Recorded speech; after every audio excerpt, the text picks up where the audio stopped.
Perang pecah di Laut Hitam, drone Ukraina versus armada kapal Rusia.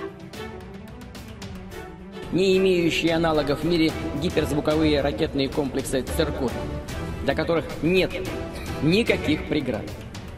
Уважаемые товарищи, их поставка в вооруженные силы России начнется в ближайшие месяцы. Первым с этим грозным оружием на борту заступит на боевое дежурство фрегат «Адмирал Горшков». Район несения службы корабля, оснащенного гиперзвуковыми крылатыми ракетами «Циркон», будет выбран, исходя из интересов обеспечения безопасности России. Порт полноценно готов принимать грузы и отгружать грузы.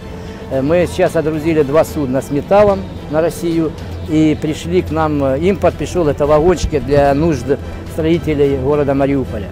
The Russians were doing a gunnery exercise. They'd given prior notice of that. They often do in that area. These were, insofar as, I don't think they were warning shots. There was a gunnery exercise that was taking place. And it's not uncommon for the Russians to do this in this area.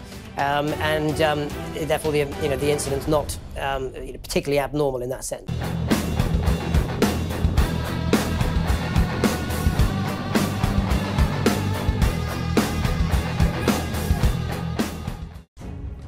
Perang Rusia di Ukraina kembali membuat sejarah baru saat pasukan Ukraina melepaskan serangan udara dan laut atas armada Laut Hitam Rusia.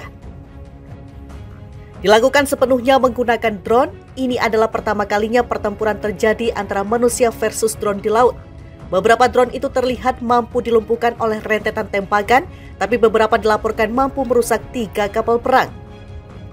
Serangan itu terjadi pada Sabtu 30 Oktober 2022, sekitar pukul 4.20 waktu setempat. Kementerian Pertahanan Rusia mengatakan ada sebanyak 9 drone laut dan udara yang dilancarkan sejauh 100 mil dari wilayah yang dikuasai Ukraina ke pelabuhan Rusia Sevastopol. Rusia mengklaim mampu merontokkan seluruh yang menyerang dari udara, tapi tidak menerangkan untuk yang datang dari dalam air. Sebuah video kemudian beredar di media sosial tak lama dari pernyataan itu. Isinya menunjukkan sebuah helikopter Rusia menembaki apa yang terlihat seperti salah satu drone laut Ukraina. Peluru yang dimuntahkan dari senapan mesin yang ada di helikopter Mi-17 Rusia terlihat di permukaan laut, menghujani sekitaran drone, tapi tidak jelas apakah drone itu mampu dilumpuhkan juga. Video yang lain menunjukkan gambar dari alat pencitraan thermal yang terpasang pada drone laut yang lainnya saat dia mendekat ke objek terkenal di armada Laut Hitam Rusia, kapal perang frigate Admiral Makarov. Video terhenti hanya beberapa meter jarak drone dari lambung frigate itu. Diduga drone dan kamera rusak seiring muatan bahan peledak yang dibawa terpicu. Drone yang digunakan sepertinya mirip dengan yang pernah ditemukan pasukan Rusia di semenanjung Crimea pada akhir September lalu. Drone itu berbentuk pipih ramping dan memiliki kamera dengan gimbal di atasnya, yang menghasilkan medan pandang sama seperti serangan terbaru. Temuan itu sepertinya telah membuat pasukan Rusia mewaspadai serangan dengan drone serupa itu.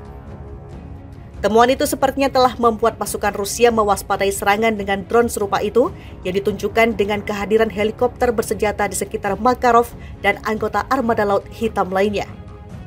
Sejumlah pejabat Rusia menyatakan hanya ada kerusakan minor pada Ivan Globet, sebuah kapal penyapu ranjau karena serangan drone Ukraina. Namun jurnalis Ukraina yang membagikan video di atas meyakini kalau Admiral Makarov dan setidaknya 2 kapal laut lainnya yang dibekali rudal jelajah kaliber juga rusak karenanya. Belum jelas apakah 2 kapal perang lainnya itu termasuk Ivan Globet dan sebuah landing ship yang diduga juga menjadi target serangan drone Ukraina. Tidak satupun di antara keduanya yang mengangkut kaliber yang siap luncur. Kemungkinan lain adalah kedua kapal tersebut sedang digunakan untuk mengisi ulang peluncur rudal Admiral Makarov di tengah laut. Dari Moskow, para pejabat Rusia tak mengakui adanya kerusakan apapun pada Makarov. Serangan drone Ukraina ini tercatat sebagai yang pertama di mana pertempuran melibatkan sepasukan drone laut di satu sisi dan kapal perang berawak di sisi yang lain. Pada November 1940, satu kelompok terdiri dari 21 biplane Inggris yang terbang dari kapal induk HMS Illustrious dipersenjatai torpedo menyerang armada Italia yang sedang membuang sauh di Taranto. Tapi saat itu serangan hanya dari satu sisi, mirip atau menginspirasi serangan Jepang atas Pearl Harbor. Armada perang Laut Hitam Rusia Moskva tenggelam, ledakan atau kena rudal.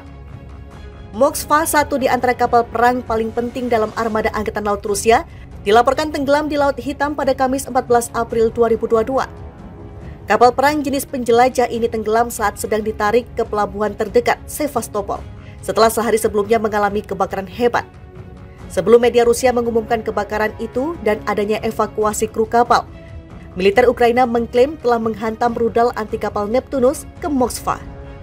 Media Rusia menyatakan tenggelamnya Moskva setelah kru kapal perang besar itu memerangi kebakaran dan kerusakan yang ditimbulkan selama lebih dari 1 hari. Pada Minggu 17 April 2022, Kementerian Pertahanan Rusia mengunggah di media sosial sebuah video upacara mengenang Moskva, menunjukkan sebanyak 240 orang yang selamat atau sekitar separuh dari jumlah kru yang biasa ada di kapal perang penjelajah itu. Banyak pertanyaan mengenai peristiwa yang sebenarnya terjadi, sementara banyak informasi yang beredar berisi kontradiksi satu sama lain. Sebagai contoh, apa yang memicu api dan ledakan? Kenapa Moskva tak mampu mendeteksi rudal yang datang? Bagaimana mungkin hanya 2 rudal anti kapal bisa menyebabkan kapal penjelajah berbobot 12.000 ton itu tenggelam? Dan bagaimana rudal Neptunus itu ditembakkan? Kebakaran karena ledakan amunisi atau serangan Neptunus? Rusia mengklaim ledakan amunisi menyebabkan kebakaran, sementara kubu Ukraina mengatakan telah menembak Moskva dengan 2 rudal anti kapal Neptunus. Rusia belum sekalipun menanggapi adanya serangan rudal itu yang menjadikan Moskva kapal perang terbesar korban perang pasca Perang Dunia II.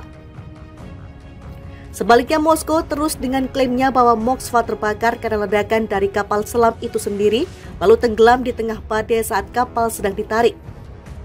Pernyataan dan klaim Rusia itu tidak konsisten. Alasannya saat kapal perang besar seperti Moskva sedang berlayar, sangat janggal terjadi kebakaran muatan amunisi yang lalu membuat seluruh badan kapal dilumat api. Lebih jauh, tidak ada cuaca buruk di Laut Hitam ketika Moskva sedang ditarik seperti kronologi yang dinyatakan media Rusia. Tinggi gelombang saat itu dilaporkan hanya sekitar 1 meter dan kecepatan angin sekitar 14 knot, yang mengindikasikan gangguan kondisi laut dan cuaca yang ringan saja. Laporan kebakaran di Moskva oleh media pemerintah Rusia datang hanya beberapa jam setelah adanya klaim dari militer Ukraina kalau kapal itu telah dihancurkan dengan rudal anti kapal. Laporan berbeda versi Rusia dan urutan waktu memperkuat pandangan bahwa klaim dari Ukraina akurat.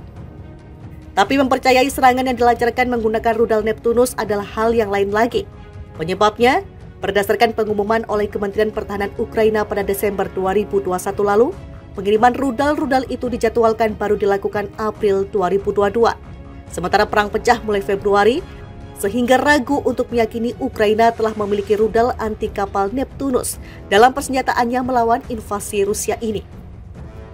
Operasi kapal-kapal perang Rusia di Laut Hitam dekat wilayah perairan Ukraina juga mempertebal keraguan pengiriman rudal bisa dilakukan di masa awal perang itu terjadi.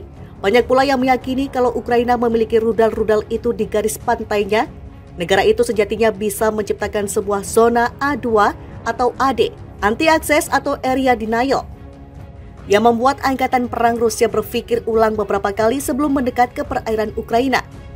Tapi fakta bahwa rudal-rudal Neptunus tidak digunakan sepanjang 45 hari pertama perang Rusia-Ukraina memperkuat pendapat yang mengatakan rudal disiapkan untuk mendapatkan kemampuan operasional awal dan bahkan serangan awal ke armada Laut Hitam dilakukan untuk mengambil keuntungan dari efek kejut.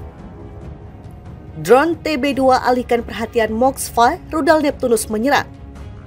Di tengah absennya konfirmasi dari pejabat yang resmi, spekulasi beredar di media sosial kalau Moskva sedang sibuk melacak drone tempur Bayraktar TB2 saat rudal anti kapal Neptunus menghajarnya. Bayraktar buatan Turki telah terbukti mampu mengganggu pasukan Rusia sejak hari-hari pertama perang.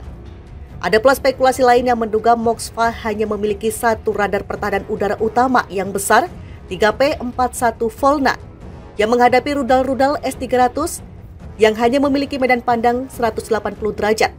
Sedangkan cakupan pandangan 360 derajat disediakan oleh sistem radar berbeda, MR-800 Foxcop atau Topper, untuk pemantauan udara jarak jauh 3D sekaligus antisipasi rudal jarak pendek SA-8. Disebutkan pula kalau Topper radar tidak dapat membedakan Neptunus yang terbang menyusur permukaan laut di antara ombak yang tercipta karena badai. Klaim-klaim itu tak memiliki basis yang solid sejak kapal yang dibahas ini adalah sebuah cruiser kelas Slava dengan kemampuan pertahanan udara yang sangat baik. Meski drone-drone Bayraktar TB2 sangat berguna dalam perang di laut, kapal sejenis Moskva didesain untuk melacak dan mementahkan banyak kontak udara sekaligus. Karenanya melumpuhkan cruiser kelas Sava ini dengan hanya satu atau beberapa drone tempur sekalipun dianggap tidak realistis.